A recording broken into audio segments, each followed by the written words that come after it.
Sam Spencer reporting live from Brunswick, Maine. I'm pleased to be joined by former Maine Governor Angus King. Governor King will be talking to us about why he decided to support Barack Obama in this year's election, as well as some of his initiatives in the wind energy business. Governor King, thank you for joining us. Sam, good to see you. Pleasure. You voted for George Bush in 2000, I believe. I did, I admit it. You endorsed John Kerry in 2004, and recently you endorsed Barack Obama for president in this year's election. Tell us the reasons for that. I think if I had to summarize it in one word, it would be the word judgment. As I've watched the two candidates over the past year, and I wasn't involved in Obama's campaign or anything else this time last year, Obama has impressed me as steady, cool, thoughtful, deliberative, and McCain has impressed me as erratic and unsteady and sort of all over the lot. Two examples. One is the financial crisis. It's very rare in the middle of a campaign when an event occurs when you can watch the candidate react to a real-time, real-life crisis. Very unusual. In this case, we had it with the financial crisis. Obama was steady right through, calm, talked about it.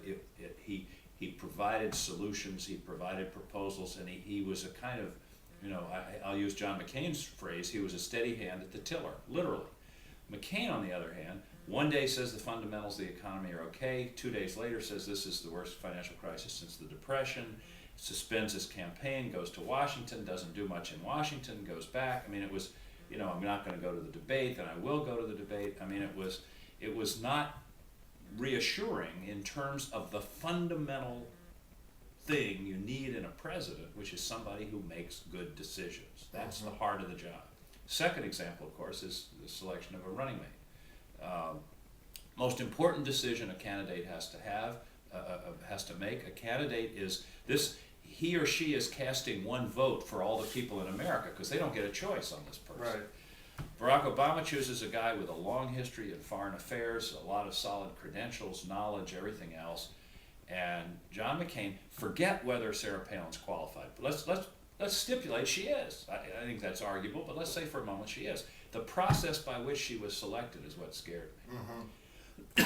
It was apparently, by all reports, a snap decision made at the very end of the process. He had talked to her twice for 20 minutes and chose her to be potentially the next vice president or president of the United States.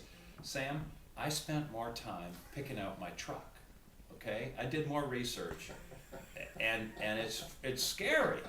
And so you take those two things together, and what it tells you is you've got to be worried about the judgment of these two people. Now, there's a lot of other stuff. McCain's campaign has really been unpleasant, nasty, particularly in the last couple of weeks.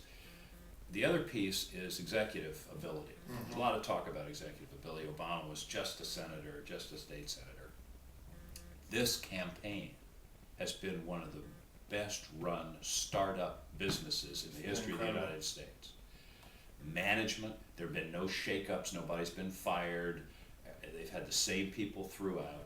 Good people, which is a crucial leadership skill. Financial management, they never ran out of money in the primaries. Strategy, they beat Hillary Clinton because of the strategy of realizing the caucus states were just as important as the primary states.